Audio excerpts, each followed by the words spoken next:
Please join me in welcoming our sister, our friend, our boss, AFL-CIO President Liz Shuler. Thank you so much.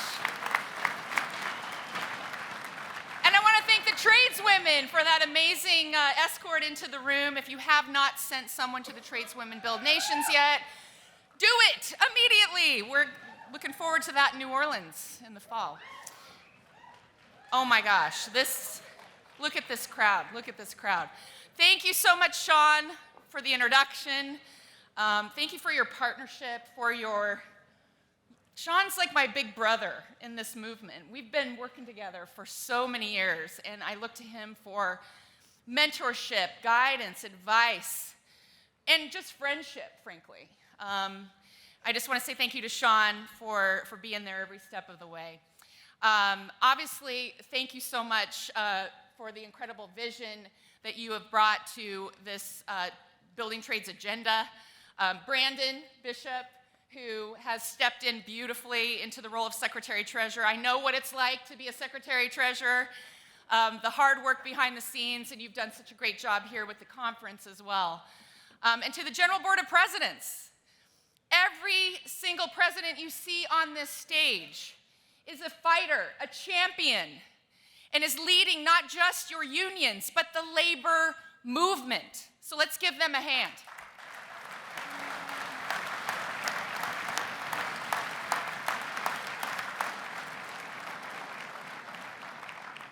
And every single one of the state and local leaders out there, that's you.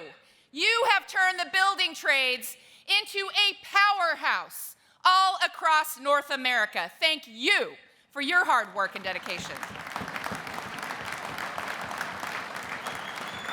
That's right. I love it. So I was thinking about this speech a couple days ago. I was doing the math, and I figured it has been now 25 years since my first NAB2 conference. Wow. Oh my God. That means I'm old, number one. Quarter of a century, I can't believe I'm saying that. Who was around back in 1999? Any show of hands? Oh my God. There's hardly any hands up. Well, those of us who were around then, we were a little younger, of course. Britney Spears and The Matrix were all the rage. We were preparing for Y2K. Remember that? But those were all just temporary.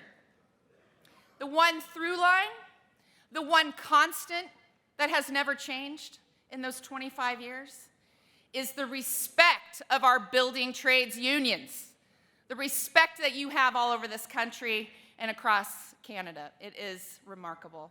And I travel all across the country in the US, from my days in the IBW, now in the AFL-CIO, and I have met countless construction workers. And I can honestly say it does not matter what craft you're in. People look at the building trades as a source of hope. People see us literally building our country, and they say to themselves, something better is possible.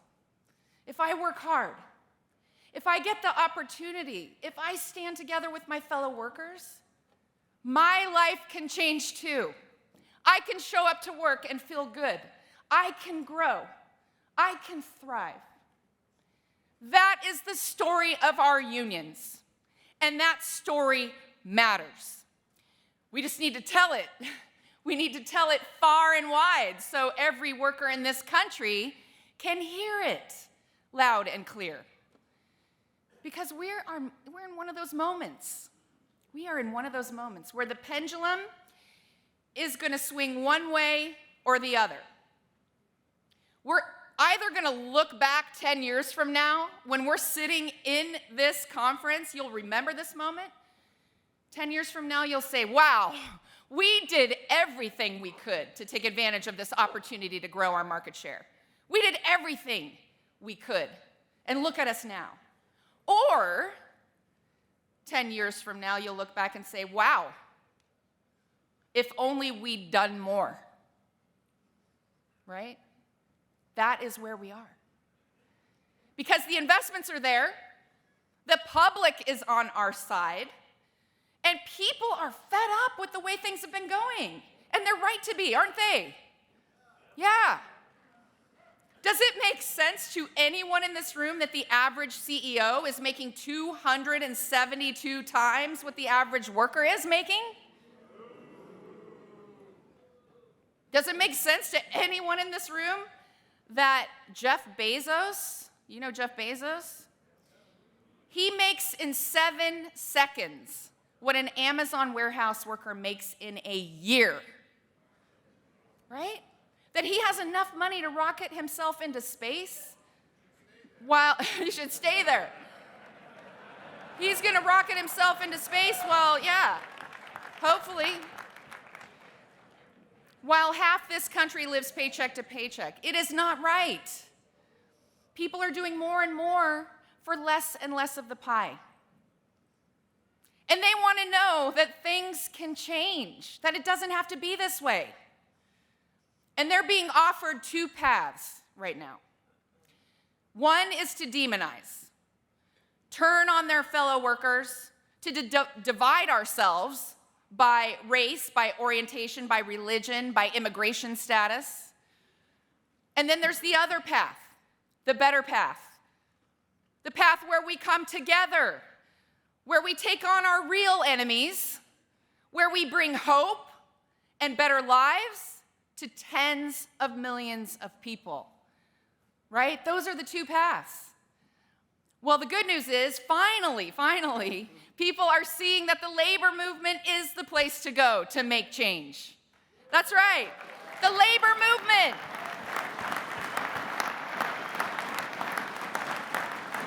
The labor movement is the place to build power and have a seat at the table. And we've proven it again and again.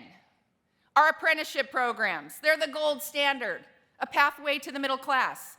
The apprenticeship readiness programs that you've been talking about, that are bringing women, workers of color, returning citizens, and veterans into our unions in record numbers. And in some cases, changing lives overnight. Sean will tell you, he told such a powerful story at an event the other day, that overnight people's lives change. And then there's the work that we did together in 2020 to get Joe Biden into the White House. That's right.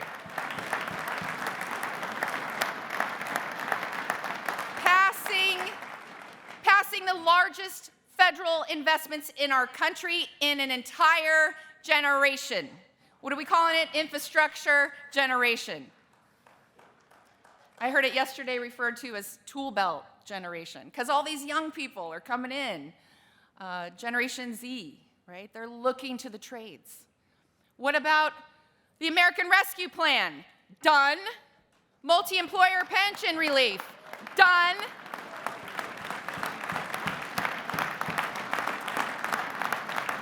Infrastructure Week? How about Infrastructure Decade? Done.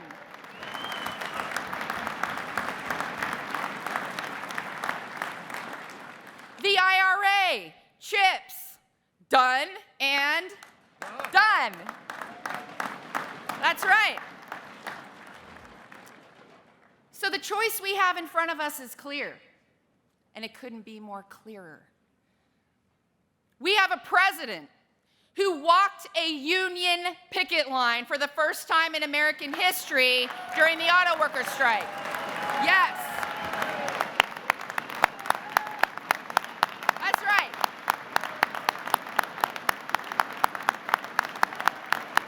Woo!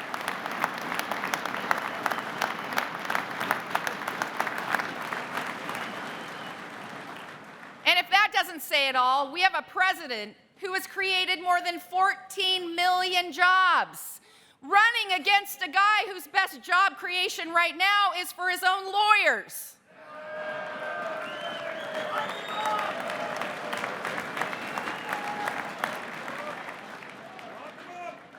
We have a president who actually understands Davis-Bacon, running against a guy who only understands the bacon part. That's right. A vote for President Biden, for Vice President Harris, it's not just a vote for two politicians. It's a vote for ourselves. It's a vote for the power that we have built together. We have spent nearly 4 years now creating the foundations for the future. And a vote for Joe Biden is letting the world know our unions are ready to build. That's right.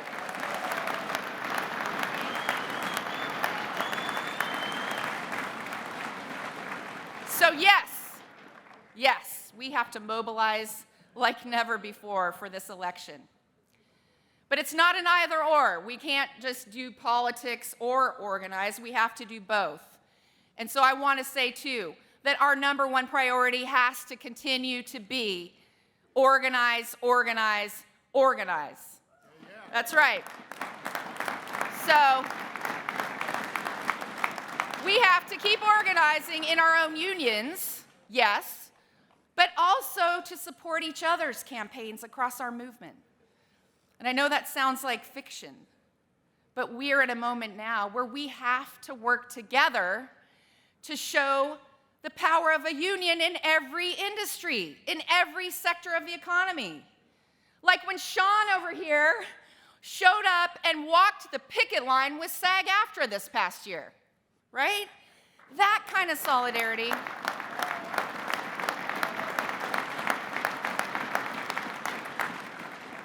That kind of solidarity shows the world that we will not be divided. If multi-billion-dollar corporations are going to use artificial intelligence to write an actor out of a job, then we as construction workers will stand with you, because that might affect actors today, but it's eventually coming for all of us. So finally, I'm gonna circle back to something I started with and talked about a little earlier. The power of telling our stories. Bringing all these wins we've talked about to life. And I know you've been talking about that throughout the conference. Showing the human impact of these investments. How it's made a difference for real people in communities all over this country. Think about the power that you have as leaders in our movement to do that. Think about your imprint that you'll have leaving here and going home, and how you can tell those stories. I don't think you all often realize the impact that you can make on a member or a potential member. And I remember at Tradeswomen Build Nations last year, I met Mallory Davies, and she was actually in the escort committee this morning. That was awesome. She's from Seattle, labor. LIUNA member, okay.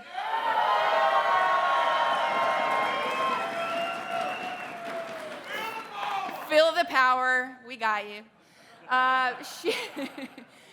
She's from Seattle, and she was at the conference and pulled me aside, and she said, you know, I'm active in the union, but I always kind of work behind the scenes.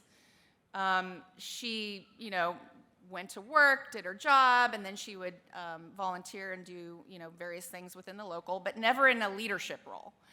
And she said after leaving the conference that she went home and she was thinking about some of the speeches that she heard. I said, you actually listened to those speeches? And she said, yeah, I did. And she heard about the power of telling your story. And she decided when she went back, you know what? I should do that. I should do that more. If not me, then who? So she pushed herself to get out there.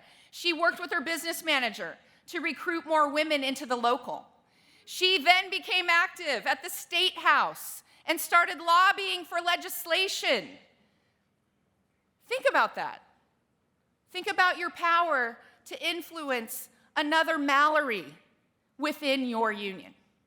All she needed was that little push, hearing someone's story, figuring out ways to get herself out there and be an ambassador for the local union, right? Every one of us has that potential. Every one of us has that potential to share our own story, to share the NAB2 story, to let people know, you're right, something better is possible. And we can do it. We can do it if we all work together. Let's keep our foot on the gas. Let's keep building with NAB2 leading the way. I can't wait to see where we go from here. Thank you.